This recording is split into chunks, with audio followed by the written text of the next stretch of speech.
मंच पर बैठे हुए सभी नेतागण, यहाँ पर पधारे हुए हमारे मीडिया के दोस्तों,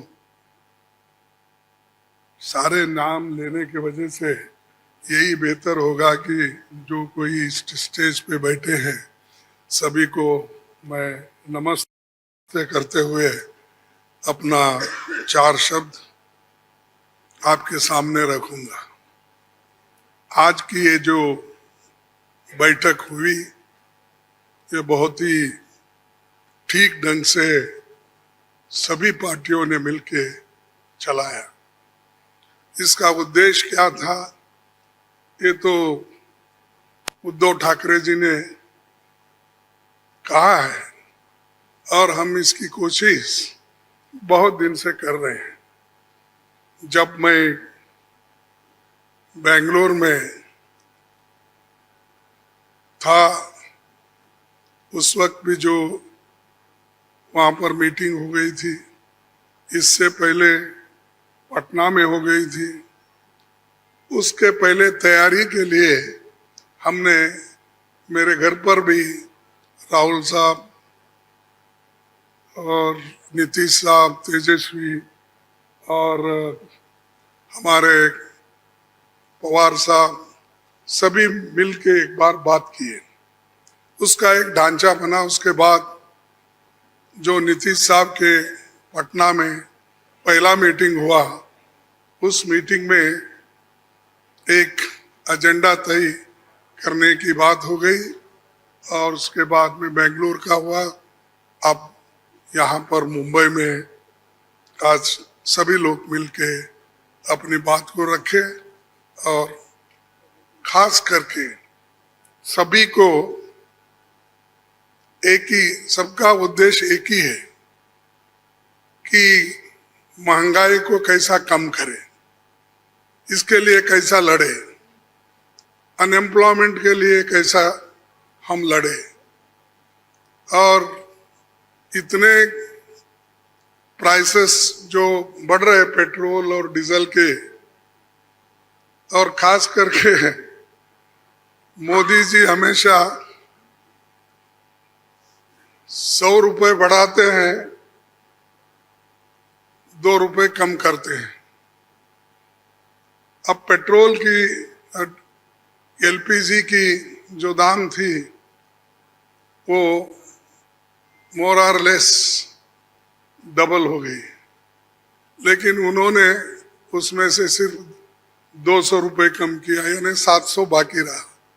यानी पहला जो 55 रुपए में एक सिलेंडर मिलता था उसको उन्होंने अभी भी 70 रुपए में ही 70-75 में रखा, यानी कोई कम नहीं हुआ। पहले जो था उससे ज्यादा बढ़ाए थे, उसको थोड़ा कम कर, लेकिन इससे लाखों रुपए उन्होंने कमाया। ये तो गरीबों से चोरी कर दिए और गरीबों के जो काटे और लोगों को दिखाने के लिए 100-200 रुपए कम करना और कहना कि मैं गरीबों के लिए काम कर रहा हूं। मोदी साहब गरीबों के लिए कभी भी काम नहीं करेंगे, ये यकीन मैं दिलाता हूं, क्योंकि उनकी हमेशा यही रणनीति रही है कि गरीबों के खिलाफ काम करते हैं। बड़े बड़े उद्योगपति के साथ वो मिलजुल के चलते हैं। और यहाँ पर तो कल ही एक रिपोर्ट आपके सामने राहुल गांधी जी ने रखा था, अडानी की संपत्ति बढ़ गई कैसी, बढ़ाए कौन, और कैसा आज कम से कम 75,000 करोड़ रुपए गरीबों के जो पैसे थे उनके जेब में कैसा गया, ये सारी चीजें उन्होंने बताया।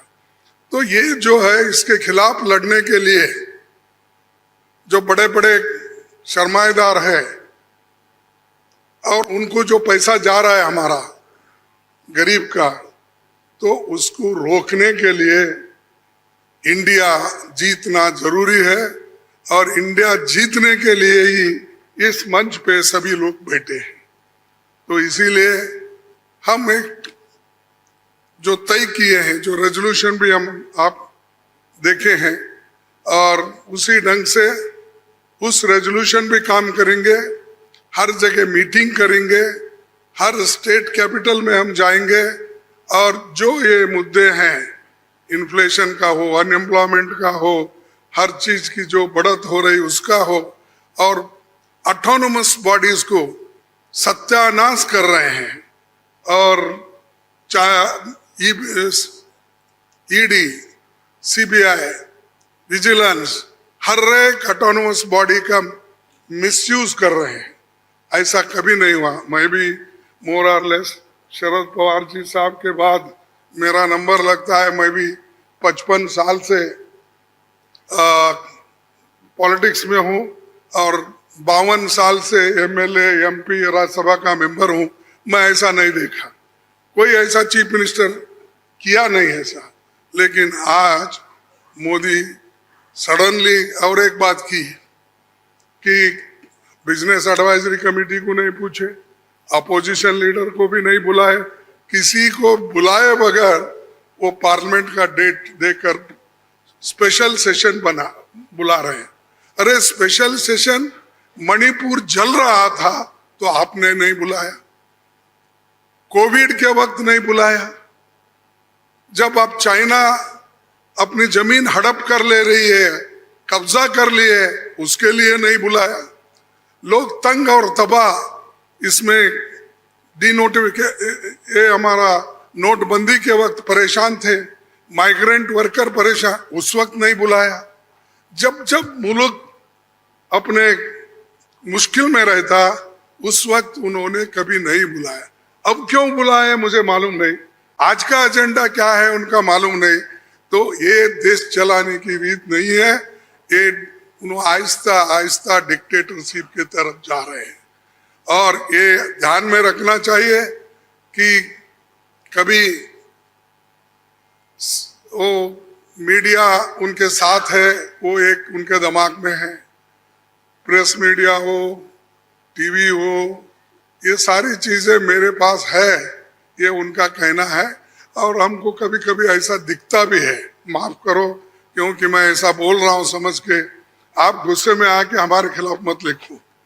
तो जो कुछ है वस्तु स्थिति, आपको भी मुंह को ताला लगाया, हाथ बंद दिए आपके भी लिखने के, ये सारी चीजें कर रहे हैं और आहिस्ता आहिस्ता डिक्टेटर के तरफ वो जा रहे हैं।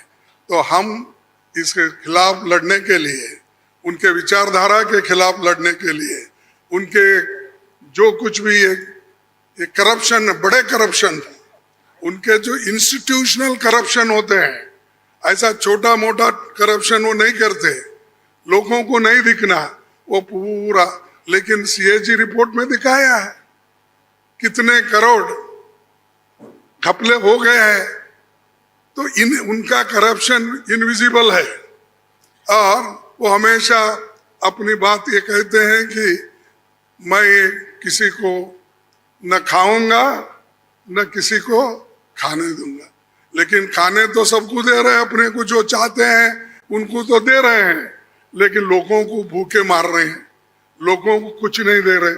तो इसके लिए हम आवाज उठाए और उसके तहत हम काम करना है। आगे भी हमारी कहाँ मीटिंग होगी हम तय करने वाले हैं, जल्द से जल्द वो भी मीटिंग होगी। और बाकी के जो विषय हम आपके सामने रखे हैं मुद्दे, उनके ऊपर हम लड़ते रहेंगे। वो डराने की कोशिश करते हैं, हम डरेंगे नहीं, ये हमारा वायदा है। और हम हमेशा लड़ते रहेंगे और जीतते रहेंगे। और आज मुंबई में जो हमारे महाराष्ट्र विकास आघाड़ी जो ये स्टेप लेकर हमको बुलाए हैं, उद्धव जी लीड लिए हैं और बाकी कांग्रेस पार्टी और एनसीपी सभी ने मिलके ये जो एक यहाँ पर कार्यक्रम रखा और बहुत यशस्वी हुआ।